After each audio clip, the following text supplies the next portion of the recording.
Let's go! Okay, it's part two, the second half of the Arkansas BYU film study. I appreciate all the love in the first half. At the end, I'm going to give you a really spicy take about this game, but as you guys can see, Arkansas's got all the momentum, and it actually did carry over to the second half. BYU did get the football first. I'm not showing you any of the defensive plays, but that was an excellent job by the T-Will's defense to get you the football back, and Arkansas is now in the extended red zone thanks to a few good KJ Jefferson plays. So you get a little zone read action here. 13 runs with them. Normally you're reading the edge player on a zone read, but Arkansas does something a little exotic. They read the blitzer, and the safety actually went with A.J. Green on the read play, which is probably what he shouldn't have done. They do a good job, though, at least getting a piece of KJ Jefferson to slow him down. Now, one thing I would mention, BYU is taught to do this. I saw them do this a few times. They'll flail their arms up in the air to draw a holding penalty. Good job by the referees not going for that flop. If I was KJ, I probably would have just cut this up. Right? You have a blocker right here, and the only guy chasing you is a 300-pound guy. Now, there's no way for him to fully know that, but if you're KJ, I obviously think he does take too many hits in the box from linebackers, but if it's a corner, make him make a tackle right there. I think there was more yards to be gained, and Arkansas, though, gets an explosive play. All right, now when you see this run, this is how Sam Pittman envisions this program. You won't see a better block play in the entire SEC than this right here. Look at this hole for A.J. Green to run through. It's honestly just very simple. Little run to the left, and you score, okay? Let's take a look at the end zone angle. All right, so Arkansas is in what's called 12 personnel, okay, which means 2 tight ends, 1 running back, and 2 wide receivers, okay?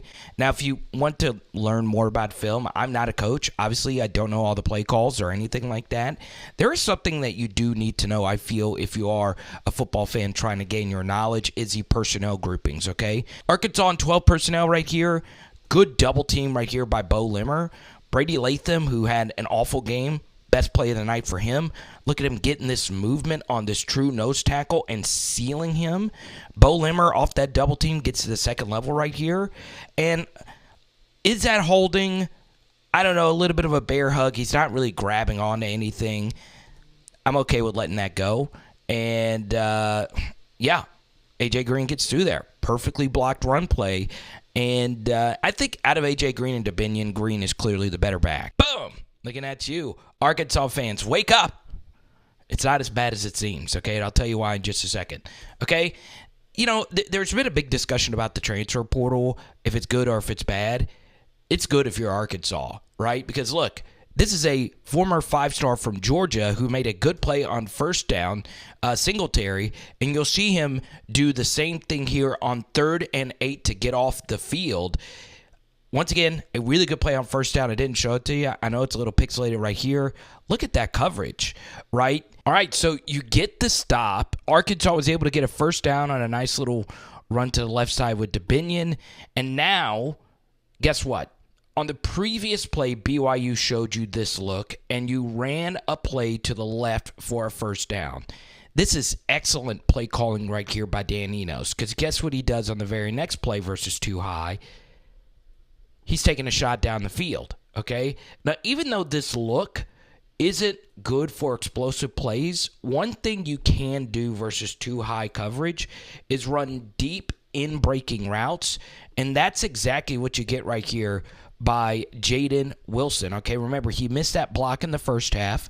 Check out the first half film study. And outside of that, you know, that screen pass versus an FCS school, he's really struggled. You know, he drew a pass interference penalty earlier in the game. This is not the best ball right here by KJ, but as you'll see right here, this was a drop. All right, so you see, because of the play action, it helps with your protection, and this is a really clean pocket. Once again, KJ's never going to be the cleanest thrower of the football, but the first thing here is, yes, in theory, you want this ball to hit him in stride while he's running. But wide receivers leave their feet way too early, and it creates like an awkward landing, and as you can tell, it just jarred him and it just went straight through him. Okay? You've got to make that catch. You just do. So it's 3rd and 6, and Arkansas gets a really, really nice play right here by KJ Jefferson. He hits his slot receiver. I couldn't really see if anything else is open, but this route is right at the sticks. Not the best throw, but a very good throw. So they reviewed the spot here, and I thought this was a good overturn to make it 4th and inches. All right, so Arkansas decides to go for it. It is the right decision to go for it. It is 4th and less than a yard, okay? You have a chance to go score and win the game. I've got to be real. I love the decision to hard count to see if you get a free first down. If somebody jumps offside, you get it. I just don't like the play design. You have a load at quarterback, okay? Use him. He had been your best 3rd down converter. I know Dominion just had a few good, tough runs right here. You, first off, cram the formation. So BYU knows you're not throwing. So one of my favorite plays here, if you do cram everybody in, play action fake and just hit the tight end in the flat. But no, okay? The first thing is you actually get a good jump right here to the right side. It's just the left side doesn't get a really good jump right here from Latham. He's late. Now, here's what I would say about that. I'm okay with it because you don't want a false start penalty to make it 4th and 6, and you only have an inch to gain here. That's why I like quarterback sneaks, because if the quarterback is right there, well, you kind of have a better feel for when the ball is snapped, and you don't get a late get-off like you do right here. LSU was in this same spot just last week, and it's a late get-off. That's all there is to it. Once again, I'm okay with it, but a quarterback sneak prevents that. The second thing is the player who does submarine here does change this play, okay? Right here, this is a lot of penetration, and no matter if 91 makes a play or not, this spooks the quarterback. It just does. This would tell Dominion, hey, I can't just run up the middle here. I've got to try and bounce it. You don't ever want to try and bounce anything on 4th and 1, right? So now you're in this spot, and you want the first step to be, vertical. Instead, it's horizontal because of all this penetration, and now everything's just blown up. It is so hard to hold your blocks for this long a period of time. And the thing is, you look, everybody else actually blocked okay here. It's just too many people to block, okay? You do get a little bit of a whiff right here if you're 44 here to the second level, but still, it's just not a good play call, and Dominion, there's just no way forward there, okay? Now, you get a little bit of a whiff right here. Does Rocket Sanders bowl through here? I don't know. But of the two players, KJ Jefferson's a better ball carrier than Dominion. Put the football in his hands to see if he could do something, but that's just an awful, awful, awful play call. All right, so it does give him a short field. There was a bad roughing the passer penalty that really helped this team. I thought Spence had a rough game in coverage. He made a few coverage mistakes on this drive, but T. Will, this is just really, really good stuff right here on this 3rd and 4. Slovis had a guy for the first down, but that's not where the progression led him. And anytime you can get unblocked pressure from an edge guy versus a 5-man front, you want to take that opportunity. This is actually protected pretty well. That's on Slovis. And you get a huge sack and you hold him to a field goal. All right, so sometimes college football is all about luck, okay? They tried to run this fake field goal, and they get a delay of game penalty, and it's clearly a delay of game penalty. Okay. That's just so lucky. It wasn't y'all's night if that kind of crap is happening. A really bad decision. You want the holder to run 7 yards there, and instead of a huge momentum shifting play, you give up a field goal here. All right, here we go. You get the ball back. It's 3rd and 4, okay? And honestly, this is just an amazing play by KJ Jefferson. You see him do this almost every game. I wish we had a wider angle here. I think this would have been open, this mesh. They're running mesh, and this is just ridiculous, okay? That's an NFL linebacker. So whether if it's an FCS, an FBS, or a future pro linebacker, KJ just makes plays, and this is just ridiculous. He's able to pick up the first down, okay? All right, so right here, I got to be real. This offensive line not only just fell apart, they look kind of out of shape, honestly. I mean, they just look so tired, okay? Don't know why this adjustment wasn't made. You want the running back to help chip right here. We talked about that last week. Just a little push, a little chip right there helps. And once again, it's just too cut off for me to see if there's anything actually open that KJ could have thrown. But you'll see when the pressure is just constantly being pushed back into the quarterback, it does speed up your clock as a QB. And when the pocket is collapsed, there's just nowhere for KJ to go. I do feel that KJ did a horrible job in this game not going to his checkdowns, okay? So guess what happens? You know, you're behind the sticks, 2nd and 18, play clock is running down after an exhausting sack, and KJ right here, it's like it's the same exact pressure, okay? You know, this was better by 72 on 92, okay? But you see, guys are just losing their feet. They're tripping over themselves. And it's the same thing. And KJ really cannot step into this throw.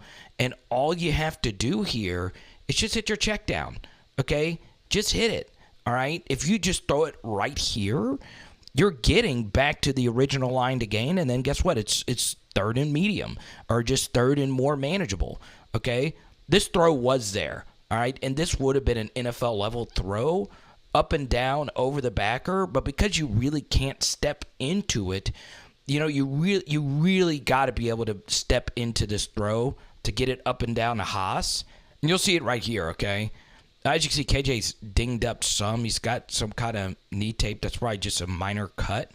But, man, you know, he took a lot of hits in the Kent State game last week, and he took a lot of hits in that Western Carolina game. This unit is on their rear ends, okay? That's a sign of fatigue or just a sign of lack of talent.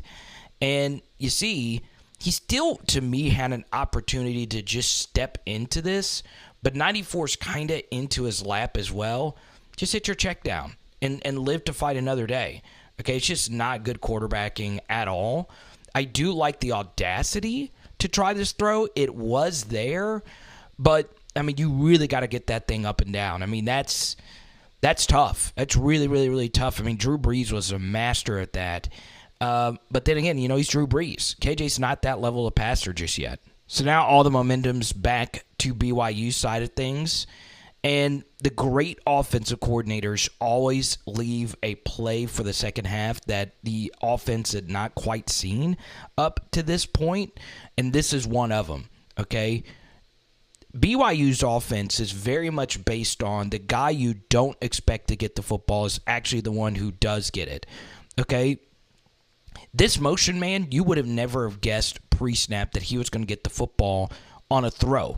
You might think on a little sweep handoff right here, but not on a throw, right? You saw in the first half film study that the tight end was a guy who had the big explosive play, and it looked as if he was blocking at first, and then he got vertical. Same thing here. Fake run to the right. 6, who looks like he's a contained defender, is like, okay, the handoff's not there. Let me go run and go get the quarterback. Quarterback's now my responsibility. 82's not getting the ball, but instead 82 is getting the football. And look at all this space. Look at all this space. Okay, a walk-on could have ran this in a foot race. Okay, and 27's never getting there. McLaughlin's blocked. Everything's just blocked perfectly. Just an excellent scheme decision right there by BYU. And they get all the lucky breaks to tie this game. All right, we're going to speed things up here a little bit. KJ had an absolutely ridiculous throw to Armstrong on an RPO after the offensive line had another penalty, okay, on a false start. So you're cooking with grease, and this is a really freaking good blocked play right here. This is what Sam Pittman envisions his program to look like. That is perfect. I mean, there's just nothing more. I could break this down into every minor detail. Perfect stuff from that Arkansas offensive line, and now you're absolutely destroying them. Just got to finish this drive here. All right, so Arkansas picks up the first down. The clock is still moving here, and you'll see that Arkansas actually gets up to the line of scrimmage. In this spot, I would have gotten to the line of scrimmage and run another play. Alrighty, so now, guess what? Start of the fourth quarter, they have time to rest. They're not on their heels, and they decide to run to the left. Okay, now remember, on the play, this is the play right after the one you just watched. Remember all this surge that you had? That's why I was like, hurry up and get to the line of scrimmage. Now, it is a complete opposite. Okay, this is brutal right there. Abso-freaking-lutely brutal push, okay? There is nowhere for him to go. Now, if you want to get really sexy with it, could we have seen a very interesting jump cut back here? Probably not, especially if it's a handoff like this. That would be some legit LaDainian Tomlinson level cutback skills, and it would have been filled right there by 2. So now he's just got to bounce it, and there's just nowhere to go. It's just amazing how different run blocking could be from play to play. So now you get to the second and 13 play, and this honestly is just really good stuff by KJ. Instead of risking something deep, pocket is a little messy, he finally hits the check down. Just excellent stuff, okay? I know what you guys are going to say. Well, where was that earlier? Okay, and look, A.J. Greenwood had the ball in space. He makes a guy miss, and now after that loss of gain, it's 3rd and long. All right, so now you get to this 3rd and 6. Lots of formational changes. You barely get the snap off here. You don't see a deep safety, so it looks like potentially that this deep ball to Tesla could have been there. Could this ball be delivered here? No, there's that DB right there. And KJ just decides to swing this out to the right side. 2 things about this throw, okay? It is a little bit of a duck, and it also is a little bit behind Dominique Johnson here. It was kind of a weird formation. Dubinion was the slot receiver to the bottom.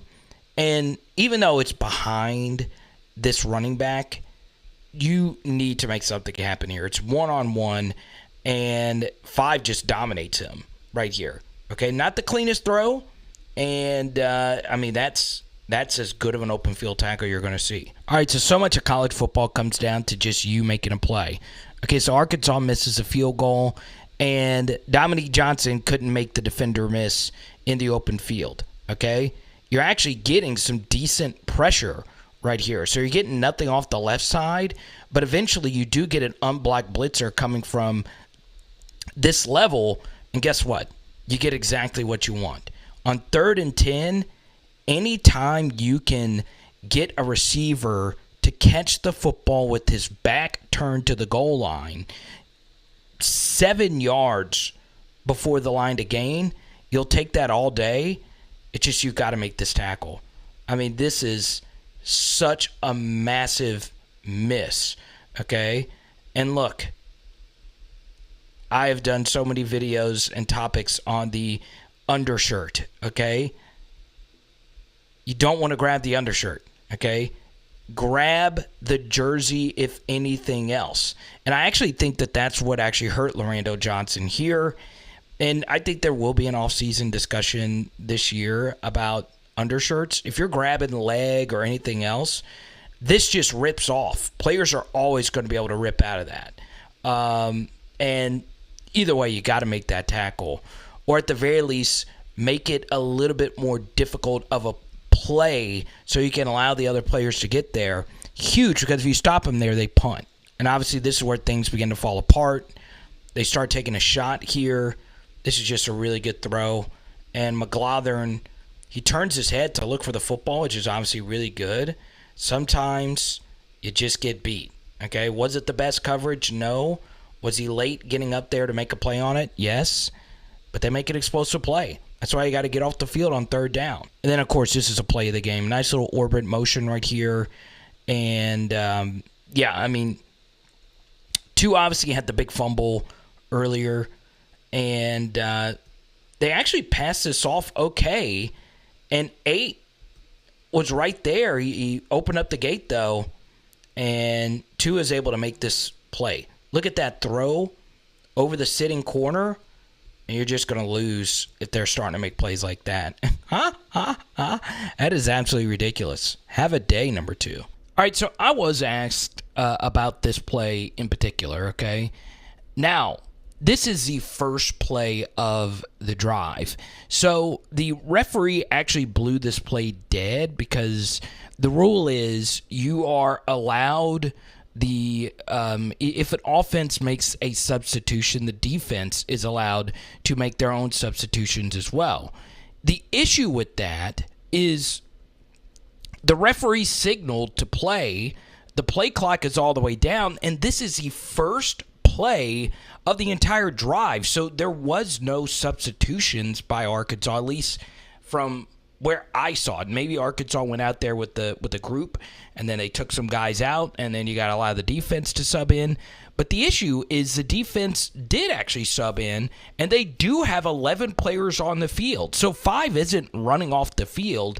He is running to go get his assignment, okay? I think this was a bad whistle, all right? I think you have to just let this play go on. There wasn't a ref to stop this. So I guess you have to be allowed for the defense to not only bring someone in, but you got to allow the defense to set. So now the subs are in. There's 11 players on the field. It's not on the offense to get lined up, the defense properly aligned. So I don't know exactly how this is supposed to set, but this was actually a good job right here by Hill to call a timeout. So this would have been a timeout here anyway. So after that, you get to 4th and inches, and guess what happens? This is when the Brady Latham fest really began to happen. That didn't look like much, if you ask me. Let me see.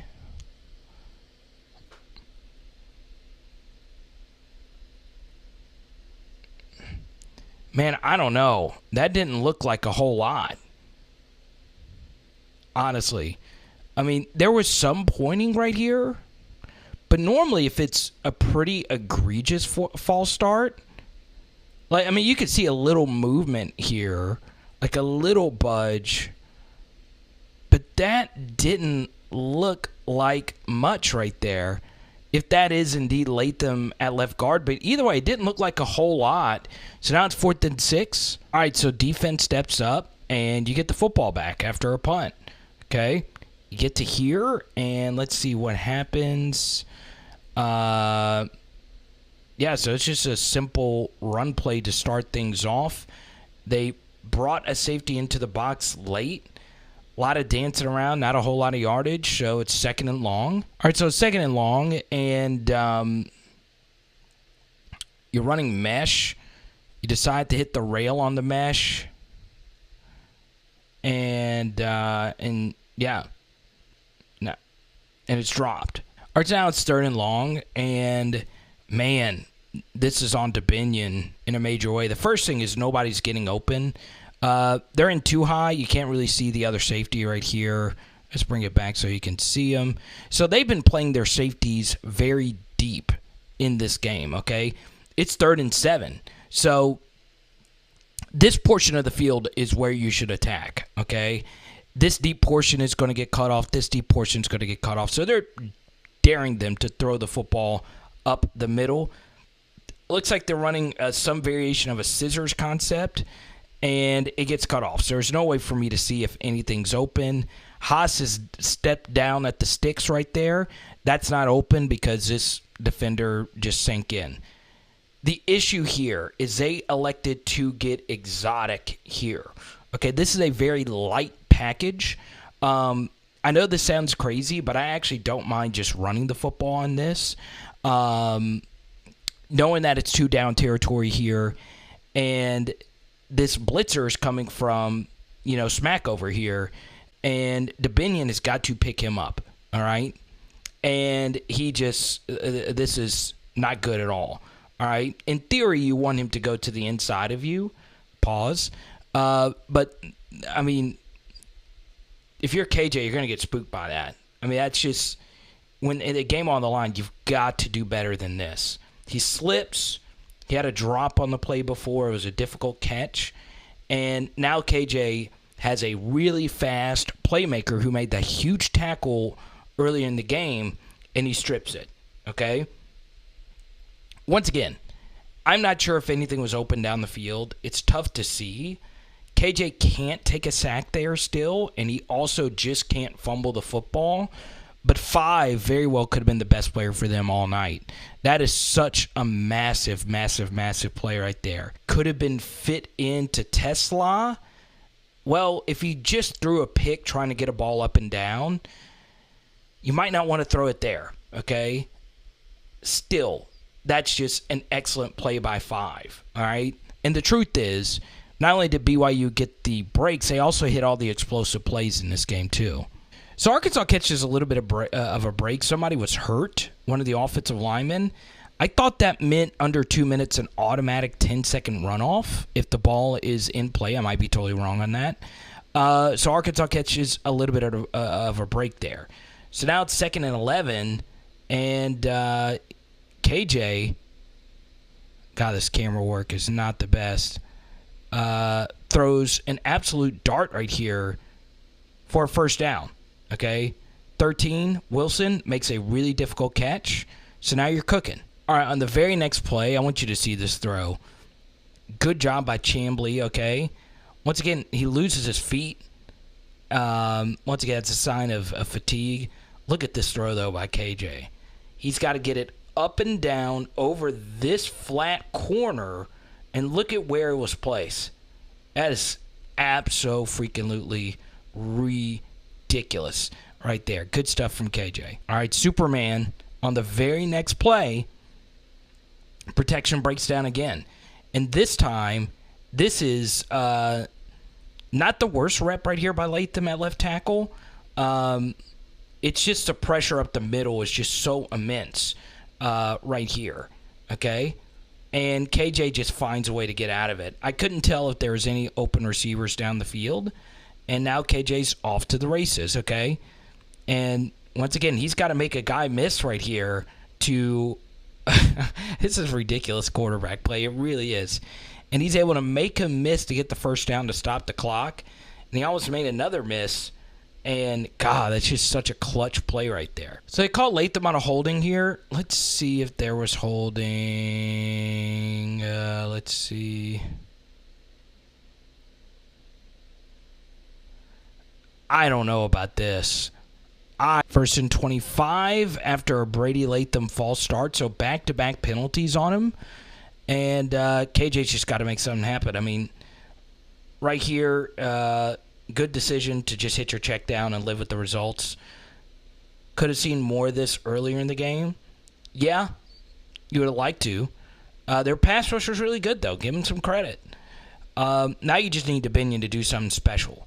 Okay, or is this A.J. Green? This is Dominion.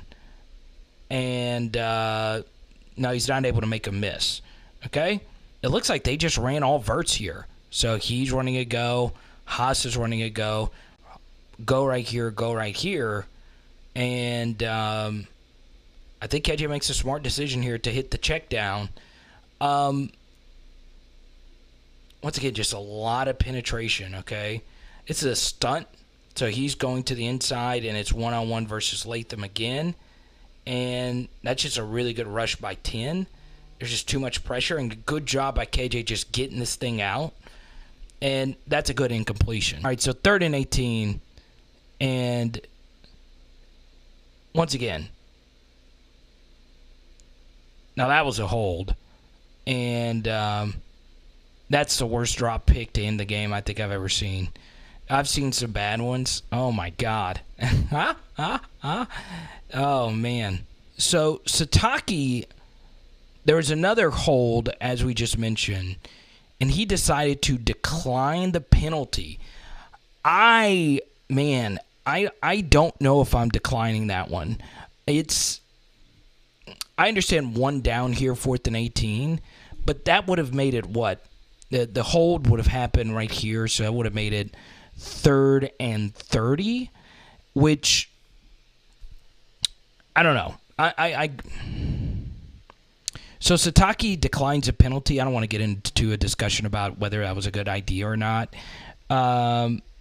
So here we go. It's 4th and 18. We got to have it.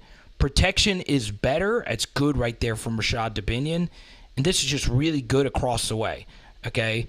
And now KJ's got to make something happen. He can't just take off and run here. And he had all day to throw. And look at where this ball is put, y'all. Bang. Okay? Now, let's do a breakdown from another angle here. So KJ hurries up to the line. And here we go. It's 1st and 10. And this is really good stuff. Okay, good job by Satania just to get out of bounds. All right, it's 4th and 18. And forgive me for laughing. This is one of the most beautiful, tired routes I have ever seen from a true freshman. I love me some Luke Haas, okay? Reminds me a lot of Mason Taylor, LSU true freshman tight end from last year. Now he's a sophomore. Look at him. He is tired, okay? I mean, this is a no gas left in the tank kind of trot right here. You could tell he's trying to give it his all. But look at this. He's like, oh, God. And the first thing here is this isn't open to Satania. He's running, a deep corner right here, okay? And this isn't open to Tesla either. Now, remember, it's 4th and 18, and thank goodness KJ didn't throw this because that would not have gotten it, okay? Receiver teach tape right here. I don't care if you don't have all the gas left in the tank. You still got to sell your route, okay? Now, notice here, he is still looking up, and then he still goes through the whole kip and caboodle, and look at this. This is a thing of freaking beauty. He is looking at the sideline to sell a potential out right here, and then watch this. Bang. Okay, he's got 2 flat-footed. All right, that is a beautiful route. Now, of course, he is running this in slow motion, but eventually he finds a window. And look at when this ball is actually being thrown. It's probably out right now. Look at that anticipation right there by KJ to find it and finally get it there. Good route by Haas. He is not even close to being run at full speed right there. So Arkansas elected to not spike, and they're able to get that nice little completion to Satania. Okay, 2nd and 5. And, very interesting alignment here. Obviously, Haas isn't going to stay in and block. So let's see.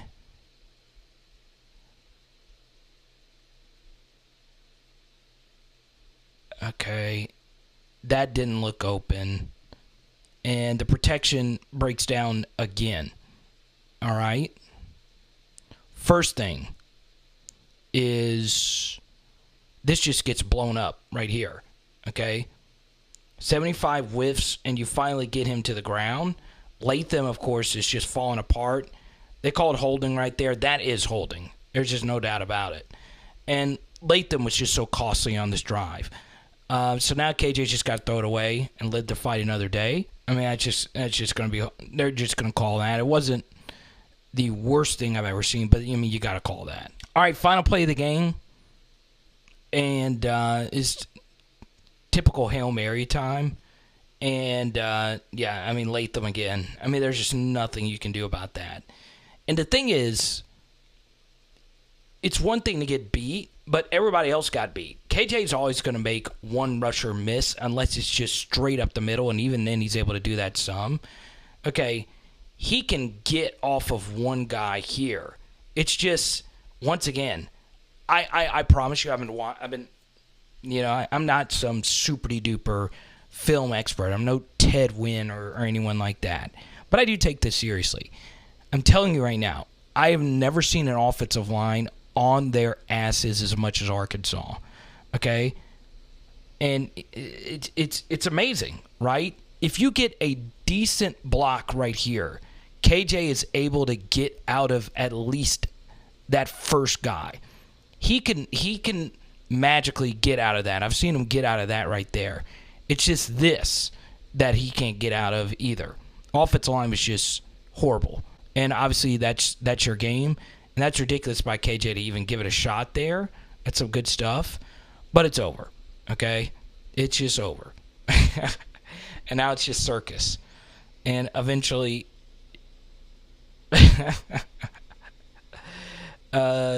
Dominion, a good effort there, but that it's game over. Bam! I'm looking at you. All right, so at the end of this video, I'm going to give you a take that some of you will find the positives in, and some of you might actually find the negatives, okay? Now, really looking forward to the game in Baton Rouge. Obviously, I love BR. I also love Fayetteville. Fayetteville's a great place. A lot of my friends live there. But obviously, going into Death Valley next weekend, it's not looking too bright. But I think the game could be competitive for this reason. I think Arkansas was a better team. I really do think so. And I said that in part 1, and I believe it here in part 2. And I have a few things I want to point out here at the end. Okay, so you're looking at a graphic here from Parker at Stats-O-War, really good guy.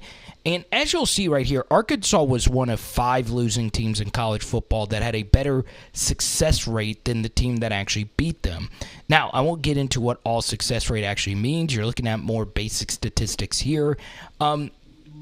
Essentially, success rate is on a play-by-play basis who had more successful plays. Now, I'm not a huge fan of that because it does discount explosives, but, you look, Arkansas had more yards per play, and that is by far my favorite stat in all of college football. You had 5.7 compared to only 4.9 from BYU.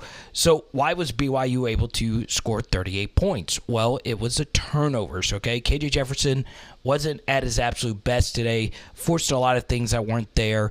By far his worst ESPN QBR in quite some time at 37, especially if you consider, taking the Liberty game out of that equation. This was a really bad performance from KJ, but you could see with the offensive line, the play calling, and I highly recommend if you are an Arkansas fan, I did film studies on the first 2 games. There was a lot that you could point out with this Arkansas offense that was very troubling. And the thing that troubled me was you put so much on KJ's shoulders, and eventually it came to be that he tried to do too much in this game to go out there and win it with the turnovers. And the second part of that is the offensive line continues to stink. It is an abomination, honestly. 14 penalties, all that stuff. Obviously, it's just not good enough. The next thing, as you see, all these all these quotes right here from Sam Pittman, not having Rocket Sanders hurts, but he also mentioned that KJ is banged up, and he would only be banged up because he had all those freaking runs and tough hits versus Western Carolina and Kent State last week. So, man, it did look like KJ was a little banged up, but still it doesn't excuse the overall poor play. But I do think Arkansas was a better team, and you just choked. And honestly, Sam Pittman, and I had some Twitter back and forth with some really smart Razorback fans. Sam Pittman has lost a lot of these close games, and maybe it's something with his approach to close games. I think a lot of it is bad luck, but honestly, you would like to see more of these close results go your way. So that wasn't smooth at all. I dropped my pen. Well, let me know what you guys think down below. Am I just totally wrong on this? And I will see you guys next weekend in Baton Rouge, where dreams go to die. It is Power Hour SEC. Boom. And tonight, we're doing some lemon pepper chicken wings. Let's go.